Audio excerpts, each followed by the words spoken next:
Saatnya berpetualangan, datang ke Taman Pelangi bersama teman-teman semua. Yuk kita saling membantu. Aku punya tas berlari dengan si Joko.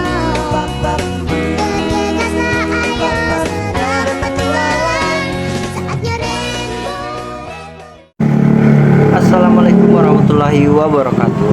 Perkenalkan, nama saya Fatur Rahman dari Prodi PPKN dengan NPM Kos 21. Nah, pada video kali ini saya akan membahas rangkuman materi atau satu pokok materi dari mata kuliah Hukum Perdata. Materinya apa? Yaitu sumber hukum perdata. Nah, sumber hukum perdata merupakan segala sesuatu yang dapat menimbulkan aturan yang memiliki kekuatan yang bersifat memaksa, yaitu aturan mengenai pelanggaran atau aturan dapat mengakibatkan sanksi yang nyata dan tegas dalam ilmu sumber hukum. Nah, di dalam sumber hukum ini dibedakan menjadi dua, yaitu hukum tertulis dan hukum tidak tertulis. Nah, yang kemudian juga ada disebut dengan sumber hukum material dan sumber hukum formil.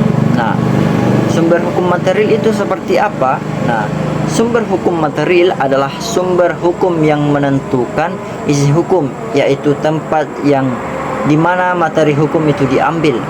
Sumber ini diperlakukan ketika akan menyelidiki asal-usul hukum dan menentukan isi hukum. Sedangkan sumber hukum formil ialah tempat di mana orang memperoleh kekuatan hukum. Hal ini berkaitan dengan bentuk atau cara yang menyebabkan peraturan hukum formil itu berlaku, contohnya undang-undang, jurisprudensi, perjanjian antara negara, dan kebiasaan. Nah, kemudian kita beralih kepada sumber hukum perdata yang pertama, yaitu undang-undang. Nah, undang-undang merupakan sumber hukum tertulis yang paling utama dalam sistem hukum perdata di Indonesia.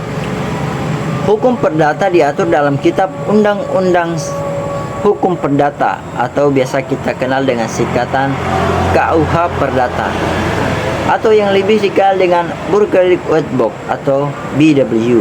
KUH Perdata mencakup berbagai aspek hubungan perdata seperti kontrak, kewajiban, perbuatan melawan hukum, dan hukum waris. Kemudian kita beralih ke yang kedua, sumber hukum perdata yang kedua, yaitu kebiasaan. Nah, hukum kebiasaan ini kita akan mengangkat mengenai hukum adat karena kebiasaan. Hukum adat adalah hukum yang tidak tertulis tetapi diterima dan diakui oleh masyarakat secara turun-temurun. Nah, dalam hal ini jika undang-undang tidak mengatur suatu masalah atau jika peraturannya tidak cukup jelas, maka kebiasaan atau hukum adat ini setempat dapat menjadi sumber hukum. Nah, itu adalah penjelasan mengenai sumber hukum perdata yang kedua, yang kebiasaan, yaitu hukum adat.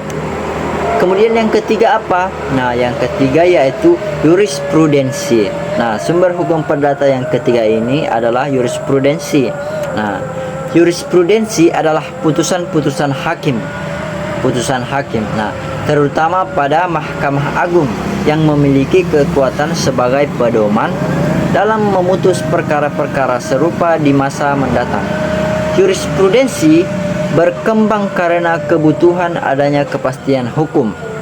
Dalam praktik, meski jurisprudensi tidak setara dengan undang-undang, dalam praktiknya, putusan yang sudah menjadi jurisprudensi memiliki nilai penting sebagai sumber hukum yang dapat diikuti oleh hakim-hakim lain.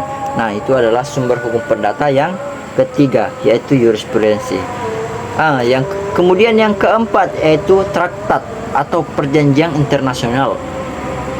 Nah, sumber hukum perdata keempat ini yaitu traktat atau perjanjian internasional telah diratifikasi oleh Indonesia juga berperan sebagai sumber hukum. Traktat yang terkait dengan hukum perdata biasanya mencakup perjanjian perdagangan internasional, konvensi tentang hak asasi manusia, dan hukum dagang internasional. Setelah diratifikasi, traktat ini menjadi bagian dari sistem hukum nasional dan mengikat pada pihak dalam yurisdiksi negara yang bersangkutan. Nah, kemudian kita beralih ke 5, yaitu doktrin. Nah, sumber hukum perdata yang kelima ini yaitu doktrin merupakan pendapat para ahli atau sarjana ahli hukum yang dijadikan referensi dalam praktik hukum.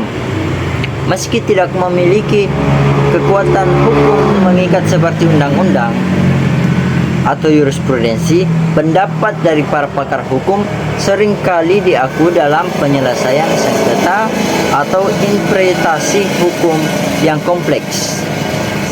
Nah, itu tadi yang kelima, sumber hukum perdata yang kelima. Kemudian kita beralih ke sumber hukum perdata yang keenam, yaitu peraturan pemerintah dan peraturan pelaksana.